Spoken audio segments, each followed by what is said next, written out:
시청자 여러분 안녕하십니까? VOA 뉴스입니다. 미국 의회에서 미국과 한국, 일본 3국 공조를 강조한 결의안이 초당적으로 발의됐습니다. 하원 의원들은 미국을 방문한 한국 의회 대표단을 만나 미한 동맹과 북한의 핵무기 생산시설 폐기를 강조했습니다. 김칸희 기자의 보도입니다. 미국 의회 상하원에서 동시에 초당적으로 발의된 결의안은 인도태평양 지역 평화와 안보를 위한 미국과 한국, 미국과 일본 동맹의 중요성을 강조했습니다. 또 미국과 한국, 일본, 3국 공조의 중요성도 재확인했습니다. 북한이 대량 살상무기와 미사일 등으로 세계 안보를 위협하지 못하도록 협력해야 한다는 것입니다.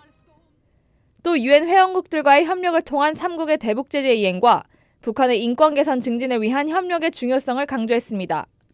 It's really important that the administration not send any signals that we would be willing to compromise our security relationships, our alliance relationships. 결의안을 공동 발의한 엘리엇 엥겔 민주당 하원 외교위원장은 2차 미북 정상회담을 앞두고 미한일 3국의 책임을 강조했습니다. 이런 가운데 낸시 펠로시 하원 의장은 미국을 방문한 한국의 국회의장과 여야 대표단을 만났습니다. 펠로시 의장은 이 자리에서 북한 김정은 위원장의 의도는 북한의 비핵화가 아니라 한국을 비무장화하겠다는 것이며 1차 미북 정상회담은 김정은에 대한 선물에 불과했고 지금은 말이 아닌 증거가 필요하다고 말한 것으로 알려졌습니다. 엘리엇 엥겔 하원 외교위원장과 브래드 셔먼 소위원장은 한국 대표단에게 김정은과 벌이는 협상의 위험성과 미한 동맹의 중요성을 전했다고 밝혔습니다. We just generally talked about North Korea and the pitfalls that I believe there are in negotiating with Kim Jong-un. We talked about the alliance between the United States and Korea.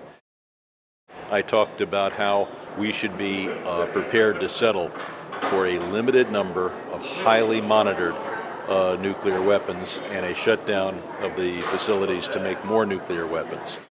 셔먼 의원은 또 2차 미북 정상회담은 자칫 악수만 하는 행사로 끝나서는 안 된다면서 성공적인 회담에 회의적이라고 말했습니다. VOA 뉴스 김칸입니다. 유럽연합 EU가 돈 세탁과 테러 자금 지원에 취약한 나라로 북한을 포함한 23개국을 지목했습니다. 향후 유럽연합 회원국들의 최종 승인을 거치면 북한은 돈 세탁 및 테러 자금 지원국으로 최종 확정됩니다. 박승혁 기자입니다. 유럽연합의 행정부 격인 EU 집행위원회가 북한과 이란, 시리아 등 23개국이 포함된 명단을 발표하면서 이 나라들은 돈 세탁과 테러 자금 지원을 막기 위해 충분한 노력을 하지 않고 있다고 밝혔습니다.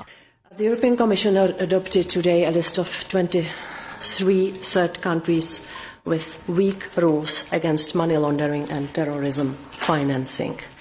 요우로바 집행위원은 이어 이들 국가들과의 금융활동은 유럽연합의 금융 시스템을 위험에 빠뜨리게 할 것이라면서 이 목록은 의심스러운 돈의 흐름을 찾기 위해 더 많은 조사와 점검을 받는 데 활용될 것이라고 밝혔습니다.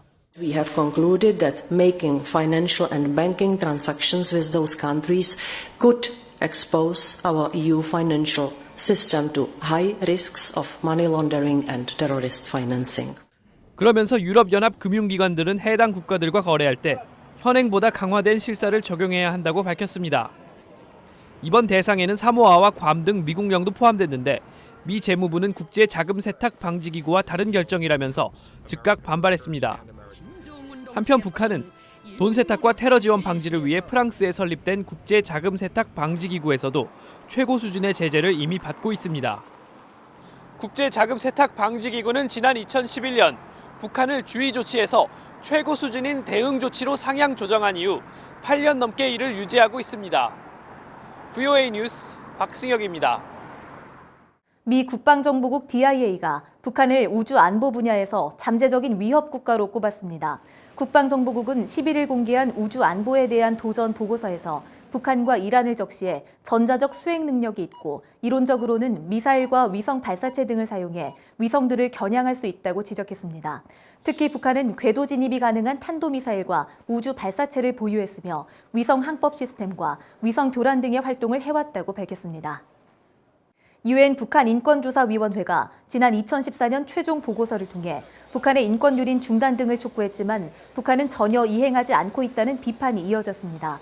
민간단체인 북한인권위원회 그레그 스칼라튜 사무총장은 13일 VOA 인터뷰를 통해 보고서는 여러 북한 인권유린 사례를 제시해 대북 인권조사와 운동의 기준을 세웠다면서 북한은 여전히 인권 개선을 하지 않고 있다고 밝혔습니다. 토마스 퀸타라 유엔 북한인권특별보고관도 보고서는 공정한 재판과 연좌제 폐지, 공개적인 종교활동 허용 등을 촉구했지만 북한은 전혀 반응하지 않고 있다고 지적했습니다. 마하티르 모하마드 말레이시아 총리는 북한 김정은 위원장의 이복형 김정남의 살해 사건과 관련해 북한과 문제가 있으며 대북 관계 개선과 평양 주재 대사관 재개 문제는 나중에 해결하겠다고 말했습니다.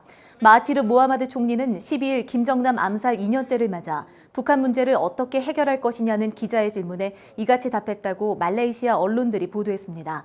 김정남은 2017년 말레이시아 공항에서 북한의 사주를 받은 것으로 알려진 여성들에 의해 피살됐으며 이후 말레이시아는 평양 주재 대사관을 폐쇄했었습니다.